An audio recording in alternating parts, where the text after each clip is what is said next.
आऊज़ु बिल्लाहि मिनश शैतानिर रजीम बिस्मिल्लाहिर्रहमानिर्रहीम अस्सलाम वालेकुम वरहमतुल्लाहि वबरकातुहू।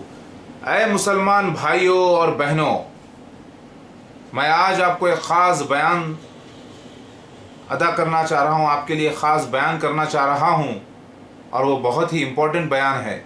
वो है मसीह दज्जाल के बारे में और मसीहा मेहदी अलैहिस्सलाम के बारे में। मेरे सारे वीडियोस तकरीबन इसी मौजू पर हैं, क्योंकि मैं मसीहा व मेहदी अलैहिस्सलाम हूँ बग़ैर किसी भी नबूवत के, और मसीह दज्जाल मिर्ज़ा ग़ुलाम अहमद क़ादिनी जमात अहमदिया है। ये मैं नहीं कह रहा, ये हदीस की किताबें, कुरान पाक, पिछली अंबिया अलैहिस्सलाम की किताबें बयान कर रही हैं। लिहाजा न्यूज़पेपर्स में भी आ रहा है मसीह दज्जाल के बारे में, जैसा कि दुनिया रेज़ा रेज़ा हो जाएगी। देख रहे हैं आप, ये लिखा है, इसमें लिखा है कि मसीह दज्जाल के बारे में अकीदा कई मुसलमानों ने छोड़ दिया है,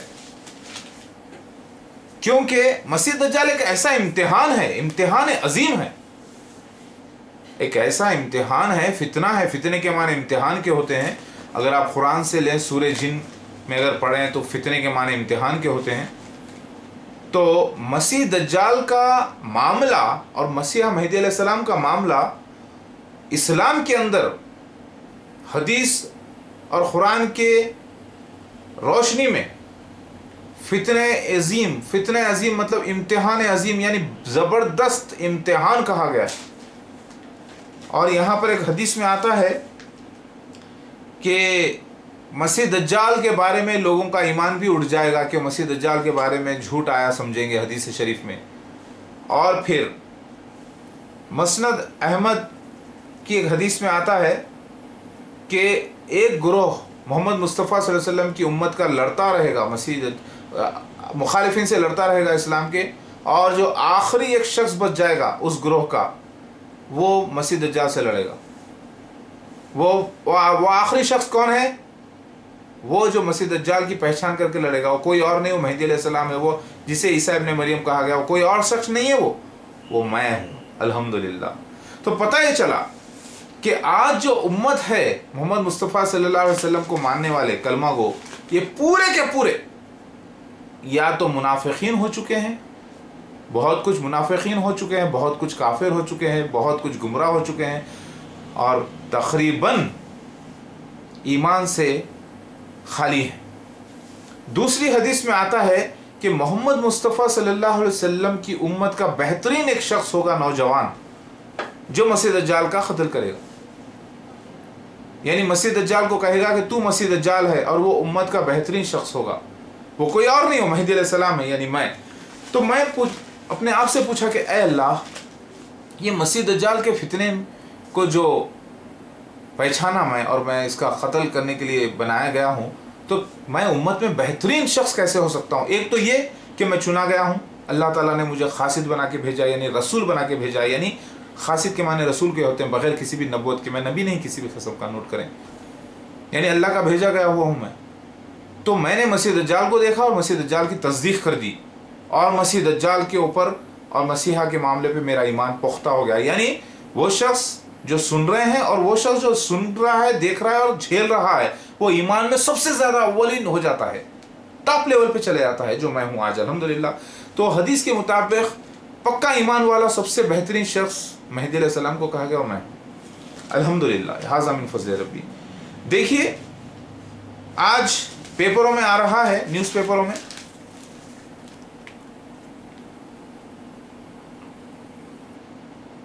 मसीह दज्जाल के बारे में लोग हजरात अल्लाह वाले डाल रहे हैं। इससे पहले भी आया पेपरों में। कुछ साल पहले मसीह दज्जाल से किसी को लेना देना कुछ नहीं था। एक हदीस शरीफ है कि जब मसीह दज्जाल के बारे में लोग मसीह दज्जाल के फितने से बचने की दुआ भूल जाएंगे, उस वक्त मसीह दज्जाल उनको घेर लेगा। और वो दुआ क्या है?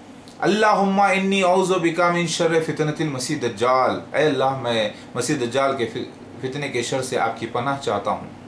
तो ऐ मुसलमानों भाइयों, ऐ बहनों, आज के उलमा कुछ लोग गुजर चुके हैं, वो ये समझते हैं कि मसीह दज्जाल की अहदीस और मसीह दज्जाल का जिक्र वो गलत है समझते हैं।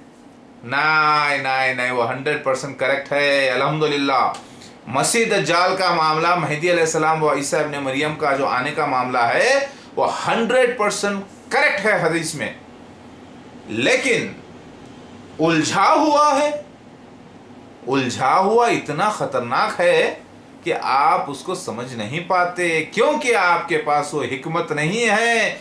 गोया के आप आलिम हैं, मुफ्ती हैं, आम मुसलमान हैं, हाफिज कुरान है, कारी हैं, गोया के आप बहुत बड़े रिसर्च करने वाले हैं, लेकिन मसीह दज्जाल की और मसीहा और मेहदी अलैहिस्सलाम के आने के बारे में आप आकर फेल हो जाते हैं। क्यों क्यों है?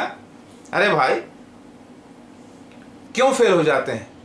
क्योंकि खुद मोहम्मद मुस्तफ़ा सल्लल्लाहु अलैहि वसल्लम इस मामले में शक व शुबहात में पड़ गए थे। आप बोलेंगे कि मोहम्मद मुस्तफ़ा सल्लल्लाहु अलैहि वसल्लम शक व शुबहात में पड़ गए थे? जी हाँ, ये मैं नहीं कह रहा, ये हदीस शरीफ कहती है। ये हदीस शरीफ कहती है। कौन सी हदीस? मिशकात शरीफ वॉल्यूम नंबर 3 पढ़ लीजिए। उसमें आता है मसीह दज्जाल का जिक्र और इब्ने सय्याद का जिक्र और मोहम्मद मुस्तफ़ा सल्लल्लाहु अलैहि वसल्लम का शक करना, फिर वजाहत कर देना कि ये वो नहीं है। ये दज्जाल तो है, लेकिन वो 30 छोटे दज्जालों वाला दज्जाल भी नहीं और ये मसीह दज्जाल भी नहीं। कौन फरमा रहे हैं? मोहम्मद मुस्तफ़ा सल्लल्लाहु अलैहि वसल्लम। फिर दूसरी हदीस में आता है कि एक यहूदी लड़का पैदा हुआ। मोहम्मद मुस्तफ़ा सल्लल्लाहु अलैहि वसल्लम ने फरमाया कि उसके दांत नोकीले होंगे, वो उसका दिल तो जागता है। अलग अलग हदीसें हैं। तो नबी सल्लल्लाहु अलैहि वसल्लम ने फरमाया और वो बात नबी सल्लल्लाहु अलैहि वसल्लम ने अपनी ज़िंदगी में उस शख्स को देख लिया और कह दिया कि हज़रत उमर को देखो, हज़रत उमर रज़ी अल्लाह ताला अन्हु ये मसीह दज्जाल नहीं है। अगर ये मसीह दज्जाल होता तो इसे क़त्ल करने वाले ईसा इब्न मरियम नहीं, मेहदी अलैहिस्सलाम है। लिहाजा खुद मोहम्मद मुस्तफ़ा सल्लल्लाहु अलैहि वसल्लम इसमें शक में पड़े रहे, आखिर मामला क्या है। लेकिन मोहम्मद मुस्तफ़ा सल्लल्लाहु अलैहि वसल्लम के ज़रिए ही मसीह दज्जाल के बारे में उम्मत को बता दिया गया है, क्योंकि उनका काम बता देना था उम्मत को, वो निशानात दे देना था, लेकिन उनका काम उनको पहचानना भी नहीं था, क्योंकि अल्लाह की मर्जी थी। और जब सहाबा हज़रत अबू बकर सिद्दीक़ रज़ी अल्लाह ताला अन्हो और हज़रत उमर रज़ी अल्लाह ताला अन्हो दोनों ने भी मसीह दज्जाल को नहीं पहचान सके रज़ी अल्लाह ताला अन्हो, तो फिर आम उम्मती मुफ्ती हजरात और उलमाए दीन कहाँ पहचान सकेंगे? ज़रा सोचिए। ये वो इम्तिहान है जो बेहतरीन कड़क तराखतवर इम्तिहान है। इसके अंदर आपका काफिर हो जाना या फिर ईमान का दर्जा पा जाना दोनों मुमकिन है। ये कोई छोटा मोटा नहीं, ये फितना अजीम कहा गया है। लेकिन इस फितने का खात्मा कौन करेंगे? इस फितने का खात्मा करने वाले एक ही शख्सियत है। हदीस के मुताबिक, कुरान पाक के मुताबिक, तौरात, इंजील, ज़बूर और पिछली किताबों के मुताबिक वो है मेहदी अलैहिस्सलाम, जिसे कोड वर्ड में खलीफतुल्लाह यानी रूह अल्लाह की जगह ईसा इब्ने मरियम का टाइटल इस्तेमाल किया गया है। यानी मेहदी अलैहिस्सलाम को रूह अल्लाह कहा गया है और रूह अल्लाह की जगह ईसा इब्ने मरियम कहा गया है, क्योंकि ईसा इब्ने मरियम अलैहिस्सलाम का टाइटल रूह अल्लाह था। इससे मुराद सही भी ईसा इब्ने मरियम अलैहिस्सलाम जो 2000 साल पहले आए थे, आने वाले नहीं, बल्कि मेहदी अलैहिस्सलाम ही हैं। बात आपके समझ में आ गई? तो मेहदी अलैहिस्सलाम ही इसको पकड़ेंगे, वही पहचानेंगे, वही सारे उलझनों को सुलझाएंगे और फिर मसीह दज्जाल को प्रूफ कर देंगे कि वो मसीह दज्जाल है और फिर कुरान पाक की सच्चाई जाहिर हो जाएगी और हदीस शरीफ की सच्चाई जाहिर हो जाएगी, कुरान पाक और हदीस शरीफ की हिकमत जाहिर होगी और फिर मसीह दज्जाल जलील होगा और फिर उसका खात्मा हो जाएगा और फिर मेहदी अलैहिस्सलाम पावरफुल होके सारे इस्लाम का गलबा कर देंगे अल्लाह के हुक्म से। तो मेरे भाइयों, कई ऐसे हजरात हैं कंफ्यूजन में आ जाते हैं जब वो देखते हैं मसीह दज्जाल के बारे में किताब लिखने की कोशिश करते हैं, तो वो मसीह दज्जाल के बारे में लिख देते हैं कि वो इब्ने सैयाद है, क्योंकि इब्ने सैयाद का वाक़या लिखा हुआ है। फिर एक जगह लिख देते हैं नहीं, वो एक यहूदी लड़का है जो मोहम्मद मुस्तफ़ा सल्लल्लाहु अलैहि वसल्लम ने तस्दीक की थी, वो अलग है। फिर लिखते हैं नहीं, वो तमीमदारी ने कहा कि वो एक जगह पर कैद है। कहाँ पर? जहाँ पर सूरज डूबने की जगह पर एक टापू है, वहाँ पर कैद है, जंजीरों में जकड़ा हुआ है। हाँ। फिर एक जगह लिखते हैं नहीं, वो खुर्ब क़यामत आने वाला था, वो नबूवत का दावा करेगा, वो उम्मत में निकलेगा, ये सारे निशान। तो 4 पॉइंट्स है, देखिए आप। एक ये कि वो इब्ने सैयाद है जो मोहम्मद मुस्तफ़ा सल्लल्लाहु अलैहि वसल्लम के ज़माने में थे और वो मुसलमान भी हो गए और वो मक्का मदीना भी दाखिल होते थे और मोहम्मद मुस्तफ़ा सल्लल्लाहु अलैहि वसल्लम ने खुद उस शख्स को देखा है और हज़रत उमर रज़ी अल्लाह ताला अन्हु ने भी देखा है। यहाँ तक कि हज़रत उमर रज़ी अल्लाह ताला ने मारने की कोशिश भी की और ये जाहिर हो गया कि वो मसीह दज्जाल नहीं। लेकिन ये जब पढ़ते हैं तो पब्लिक कंफ्यूजन में ज़रूर आ जाती है। फिर दूसरा पॉइंट, एक यहूदी घराने में एक लड़का पैदा हुआ 30 साल के बाद, जिसके दांत नोकीले थे और जिसका आंखें नहीं सोती थी, दिल नहीं सोता था, आंखें सोती थी, जो एक उसके बाप दराज खत के थे और वो 30 साल बाद पैदा हुआ था। तो मोहम्मद मुस्तफ़ा सल्लल्लाहु अलैहि वसल्लम ने यह भी मसीह दज्जाल की निशानी बताई थी, लेकिन वो एक यहूदी शख्स में पाई गई और वो फिर मोहम्मद मुस्तफ़ा सल्लल्लाहु अलैहि वसल्लम ने इनकार कर दिया कि ये वो शख्स नहीं है। तो पता क्या चला? पता ये चला जो नबी सल्लल्लाहु अलैहि वसल्लम की पेशगोई थी वो भी अल्लाह की तरफ से थी। तो अल्लाह ताला उनको बताए कि देखो ये मसीह दज्जाल है। फिर वो शख्स जाहिर हो गया उनकी ज़िंदगी में। तो पता ये चला कि जब जाहिर हो गई बात जो खुर्ब क़यामत में होने वाली थी उस वक्त जाहिर हुई और फिर अल्लाह के नबी सल्लल्लाहु अलैहि वसल्लम ने फरमा दिया कि ये मसीह दज्जाल नहीं, क्योंकि वो मसीह दज्जाल ईसा इब्न मरियम ख़त्म करने वाले हैं, यानी मेहदी अलैहिस्सलाम ख़त्म करने वाले हैं। तो फिर ये क्या निशान झूठा था? नहीं, सच्चा था। और अल्लाह ताला ये निशान बताकर और यहूदी लड़के को जाहिर करके बयान करना चाहते थे कि ये वो ऐसा लड़का नहीं होगा जो यहूद के घर में पैदा होगा। बात समझ में आई? तो ये हदीस के निशान भी हम मसीह दज्जाल के लिए नहीं लेंगे और इब्ने सैयाद को भी हम मसीह दज्जाल नहीं कहेंगे। फिर एक जानवर जो एक टापू पे रखा हुआ है, जो तमीमदारी ने देखा। तमीमदारी एक सहाबी थे मोहम्मद मुस्तफ़ा सल्लल्लाहु अलैहि वसल्लम के, उनको वही तो नहीं हुई थी, लेकिन वो पिछले अंबिया अलैहिस्सलाम की हो सकता है रिवायत को अपने नाम से बयान करें। और मोहम्मद मुस्तफ़ा सल्लल्लाहु अलैहि वसल्लम ने कहा कि मैं वो बात मेरे बात के मुवाफ़िक़ पाता हूँ, यानी उसमें सच्चाई मौजूद है कुछ।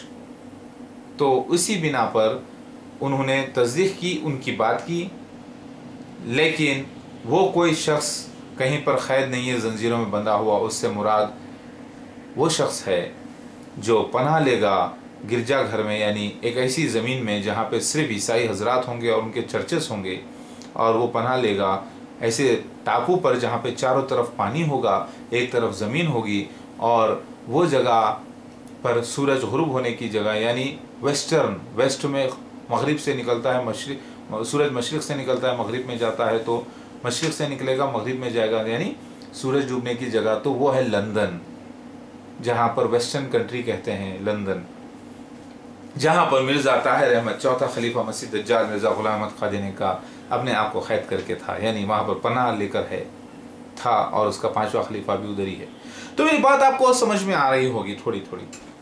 देखिए, ये इम्तिहान अजीम है और कड़क इम्तिहान अल्लाह ने क्यों रखा। कई लोगों ने कहा अरे भाई मसीह दज्जाल का मामला, अरे तंग हो गए भाई। कभी लिखता है लिखने वाला शख्स कि हम कंफ्यूजन में आ गए, हमने इस मामले को ही छोड़ दिया। बाज लोगों ने कहा कि देखो भाई, हम हदीस शरीफ का तो इनकार नहीं कर सकते, हरगिज भी नहीं कर सकते, हमको समझ में तो नहीं आया लेकिन इनकार भी नहीं कर सकते। ये ऐनक पहना हूं इसलिए बताने के लिए कि मिर्ज़ा ताहिर अहमद 1991 में ऐनक पहन कर आया था ऐसे ही, इसीलिए उसे काना दज्जाल कहते हैं। इसी तरीके से वो सफ़ेद गधे पर आया था, 91 में वो सीन हो चुका है। लेकिन मैं काना दज्जाल नहीं, नोट कर लीजिए, ये देखिए, ये बताने के लिए आपको कि काना दज्जाल को क्यों कहते हैं, क्योंकि वो ऐनक पहन कर आएगा। 1991 में सीन हो चुका है, मखसूस वक्त सफ़ेद गधे पर वो जाहिर होना। ठीक है, अब मैं आता हूँ बात पर। तो मसीह दज्जाल का जो मामला है और असली मसीहा और मेहदी अलैहिस्सलाम का मामला है, ये पूरा कुरान और हदीस की हिकमत बयान करता है। ये हिकमती अंदाज में इसके ऊपर खुफल पड़े हुए, ताले पड़े हुए हैं, जो आम इंसानों की आंख नहीं देख सकती, उसको नहीं पहचान सकती, लेकिन पढ़ जरूर सकते हैं और कंफ्यूजन में जरूर आ सकते हैं, उलझन में जरूर पड़ेंगे, लेकिन पहचान नहीं सकेंगे। आज कई हजरात ने, कई आलिम और मुफ्ती लोगों ने कह दिया, अरे भाई मसीह दज्जाल का, मसीहा का मामला छोड़ दो यार, उसके ईमान में दाखिल ही नहीं है वो, और मुर्तद काफिर हो गए। और कई ऐसे हजरात हैं जो ये बोले, देखो भाई हमारे सर में दर्द हो रहा है, हमको नींद आ रही है, ये चैप्टर क्लोज करो मसीह दज्जाल का, काना दज्जाल का, मसीहा मेहदी अलैहिस्सलाम का। अरे भाई, अल्लाह हमसे नहीं पूछेगा कि मसीह दज्जाल आया तो करा क्या, काना दज्जाल को पहचाना या नहीं पहचाना, मेहदी अलैहिस्सलाम या ईसा इब्न मरियम को पहचाना या नहीं पहचाना, नहीं पूछेगा अल्लाह। इसको छोड़ दो, सिर्फ कुरान और हदीस को फॉलो करो। तो अरे भाई साहब, कुरान और हदीस के बारे में अगर आप फॉलो कर रहे हैं तो उसमें ही तो आया है ना ये भी। तो बोलेंगे देखो भाई, नेक अमल करो, नमाज पढ़ो, रोज़ा रखो, ज़कात दो, बस सीधा सीधा काम में पढ़ो। ये मामला हमारा नहीं है भाई, हमारे को कहीं को पीछे पड़ रहे, वो आया ना हदीस में, उसको वहीं रहने दो।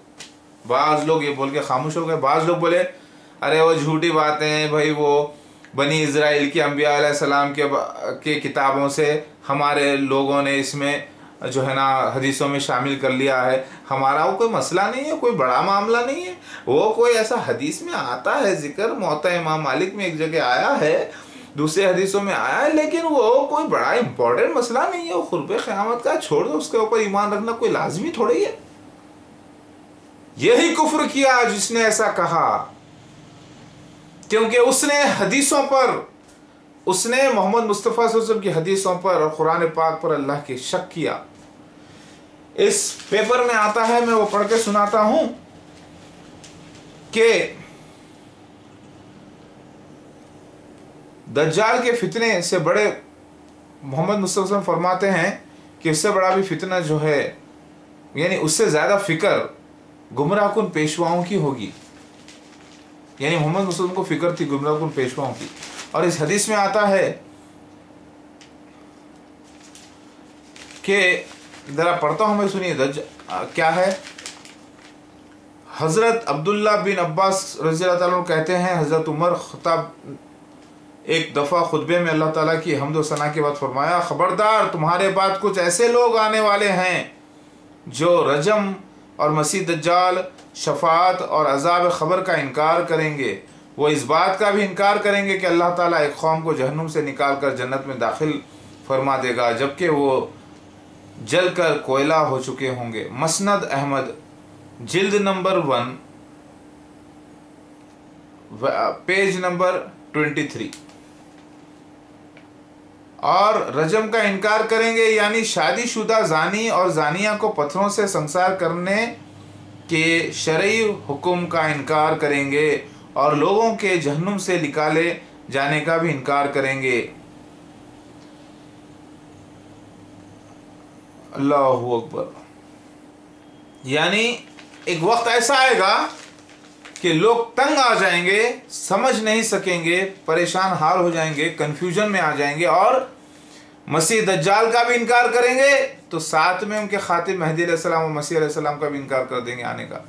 और फिर इनकार कर देंगे कई ऐसे हदीसों का, क्योंकि वो अपने आप को नौजुबिल्ला रसूल के दर्जे पे समझ जाएंगे, वो अपने आप को नबी के दर्जे पे समझ जाएंगे, रसूल के दर्जे पे समझ जाएंगे। क्यों? क्योंकि इख्तियार तो उनको है।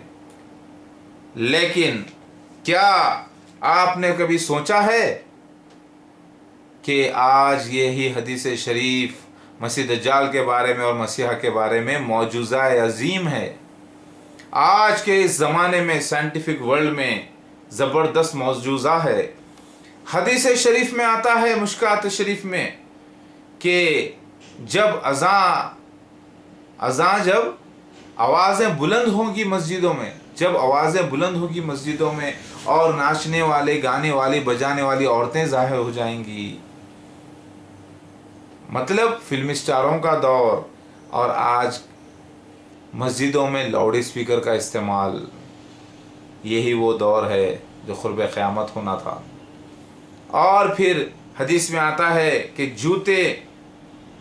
जूते के अंदर कुछ ऐसी चीज़ होगी जो रिकॉर्डिंग करके बता देगी कि आपने क्या किया, घर में क्या क्या होता था। तो पता ये चला आज जो रिकॉर्डिंग कैमरे हो रहे हैं यूज़, और जो जो डेवलपमेंट्स नज़र आ रहे हैं, जो एरोप्लेन नज़र आ रहा है, सारे का जिक्र हदीस शरीफ में मौजूद है। लेकिन याद रखिए, आपको मैं एक छोटा सा क्लू बताता हूं मेरे भाई, मेरे बगैर आप लोग ना मसीह दज्जाल को समझेंगे, ना मसीहा मेहदी अलैहिस्सलाम के मामले को समझेंगे। तो आपको चाहिए कि आप मेरी पैरवी करें और हक़ को जांचें और तहक़ीक़ करें, तो आपको पता चल जाएगा एक सिस्टमेटिक तरीक़े से कि हाँ, मसीह दज्जाल का मामला सच्चा निकला और मेहदी अलैहिस्सलाम, मसीह अलैहिस्सलाम वाकई सच्चे निकले, और कुरान और हदीस से हक़ निकला। जैसा कि छोटा बच्चा होता है, वो नोट के यानी 100 रुपये की नोट के फटे हुए टुकड़ों को ऐसे ऐसे जमा करके समझता है कि पूरे पैसे उसके पास बराबर है। लेकिन एक शख्स होता है, उसको नोट को जुड़ा के बताता है, देखो ये ऐसी नोट ऐसी होती, ये नोट ले लो, वो नोट दे दो। तो मसीह दज्जाल का जिक्र भी ऐसे हदीस में, कुरान पाक में, सारे अंबिया अलैहिस्सलाम की किताब में आया है, जो टुकड़े टुकड़ों की शक्ल में है, उसको जुड़ा के सही करके देने वाले मेहदी अलैहिस्सलाम हैं।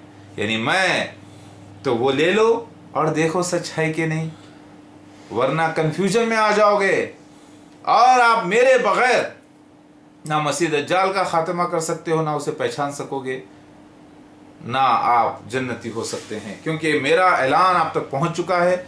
जो भी मेरा ऐलान सुन रहा है, देख रहा है, उस पर फ़र्ज हो गया कि वो तहक़ीक़ करे और अपने आप को मोमिन साबित कर दे। इतने उलझन में फंसे हुए हैं लोग, इतना अपने आप को बिजी कर लिए हैं कि उनके पास इस मामले को देखने के लिए वक्त नहीं है। ऐ मुसलमान भाइयों और बहनों, समझने की ये कोशिश करो कि मसीह दज्जाल का मामला आपको अगर समझना है तो कैसे, सुन लीजिए। मसीह दज्जाल यानी झूठा मसीह, जो नबुवत का दावा करेगा, जो काफिर जिसके माथे पे लिखा होगा, यानी काफिर का फतवा, वो मक्का मदीना नहीं जाएगा, वो उसकी पूरी एक जमात होगी, वो पूरा एक नमक की तरह रहेगा, वो पूरी एक जमात रहेगी जो घुल जाएगी, जैसे पार्लियामेंट घुल जाता है। फिरौन जैसी एक नस्ल, वो यहूदा कबीले से होगा, लेकिन होगा मुसलमान यानी उम्मती। वो खुरासान से आएगा यानी अपर इंडिया से, यानी अफ़गानिस्तान से, और वो जो है नबूवत का दावा करेगा, मसीह होने का दावा करेगा। लफ्ज़ मसीह दज्जाल से ही ज़ाहिर है कि वो मसीह होने का दावा करेगा। तो ये सारे सिस्टमेटिक मिला के देख लीजिए। मिर्ज़ा ग़ुलाम अहमद क़ादिनी जमात अहमदिया है, सफ़ेद मीनारा के पास, जो सफ़ेद मीनारा उसने बनाया, लेकिन बने बनाए मीनारे पे मैं गया और मैं असली मेहदी अलैहिस्सलाम, मसीह अलैहिस्सलाम हूँ। यह सब्जेक्ट बहुत से ऐसे मुसलमान हैं जिनको ड्राई लगेगा, यानी बहुत सूखा सब्जेक्ट, सर का दर्द लगेगा उनको। लेकिन मेरे भाइयों और बहनों, समझने की कोशिश करें, यही वो आपके पास जबरदस्त कुंजी है जो जन्नत में जाने की है। ये जबरदस्त ऐसा टिकट है जो आपको दर्जे बुलंद कर देगा। और इस इम्तिहान में जो कामयाब होगा वो मेरे ग्रुप में आ जाएगा और मोमिन पक्का हो जाएगा और मजबूत हो जाएगा इस ईमान में, और जो मेरा इनकार करेगा, जो हट जाएगा, वो जाएगा जहन्नुम। क्योंकि इम्तिहान में फेल होने वालों को कामयाबी का सर्टिफिकेट जन्नत नहीं मिलता। समझ में आ गई बात? तो अगर आप परफेक्ट हो तो तहकीक करो, वक्त लगाओ, अपने माल खर्चा करो, अपनी जान लगाओ और